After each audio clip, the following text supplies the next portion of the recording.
আমরা সবসময় দেখি এক্সেল শিটে কাজ করার সময় যদি আমাদের নাম্বার লেখার প্রয়োজন হয় তখন 1 থেকে 9 পর্যন্ত এই সংখ্যাগুলোর সামনে কোনো জিরো বসে না। আমরা যদি জিরো লিখেও দিই তারপরও জিরোটা থাকে না। যেমন এখানে দেখেন আমি এখানে 1, 2, 3 এগুলো আমি জিরো সহ লিখলাম, তারপরে কিন্তু থাকলো না। তো এটা জিরো সহ লেখার 2টা নিয়ম রয়েছে, আমি আপনাদের এখন সেটা দেখাবো। তো প্রথম নিয়মে আমি আগে আমার পুরো কলামটা সিলেক্ট করে নেব। আপনি আপনার যতটুকু প্রয়োজন ততটুকু এরিয়াও আপনি সিলেক্ট করে নিতে পারেন।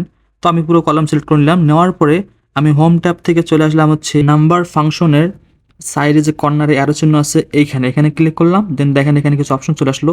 আপনি এখানে শর্টকাটের মাধ্যমে আসতে পারেন। সেই শর্টকাটটা হচ্ছে Ctrl+1। আমরা যদি এটা প্রেস করি তাহলে দেখেন আমাদের সেই ডায়লগ বক্সটি আবার ওপেন হয়ে গেল। দেন আমাদের এখানে যে কাজ সেটা হচ্ছে আমরা এখানে দেখেন টেক্সট নামে একটি অপশন রয়েছে, আমরা এটি সিলেক্ট করে দেব। সিলেক্ট করে দিয়ে ওকে। দেন এখন আমরা যদি লিখি তাহলে দেখেন আমাদের এখন জিরো সহ লেখা হয়ে যাচ্ছে, আমাদের জিরোটা কিন্তু আর ডিলিট হয়ে যাচ্ছে না। কিন্তু এখানে যে সমস্যাটা সেটা হচ্ছে আমাদের এই লেখাটার উপরে এক সাইডে দেখেন একটা ইরোর সাইন রয়েছে। তো এই ইরোর সাইন মানে বাদ রেখে জাস্ট নাম্বার জিরো সহ নাম্বার কীভাবে লিখবেন সেটা আমি এখন মেথড 2তে দেখাচ্ছি। তো মেথড 2তে আমরা যেটা করবো সেটা হচ্ছে প্রথমে আমরা আমাদের আগে নাম্বারগুলো লিখে নেব, জিরো বাদ দিয়ে নাম্বারগুলো লিখবো। লেখার পরে আমাদের পুরো নাম্বার যে রেঞ্জে আছে আমাদের পুরো রেঞ্জটা সিলেক্ট থাকা অবস্থায় আমরা আবার সেইখানে যাব।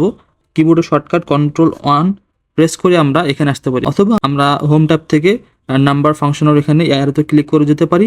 এখানে আসার পরে আমরা দেখেন নিচে একটা অপশন রয়েছে কাস্টম, আমরা এখানে ক্লিক করব। ক্লিক করার পরে এই যে পাশে জেনারেল লেখা রয়েছে এই জেনারেলে এখানে আমরা জেনারেলটা তুলে দিয়ে আমরা জিরো হ্যাশ লেখার পরে আমরা ওকে দেবো। এখন দেখেন আমাদের এখানে আমরা কিন্তু জিরো কিন্তু লিখি নেই, কিন্তু অটোমেটিক আমাদের এখানে জিরো চলে আসছে। তো ধন্যবাদ সবাইকে, ভিডিওটি ভালো লাগলে অবশ্যই চ্যানেলটা সাবস্ক্রাইব করবেন।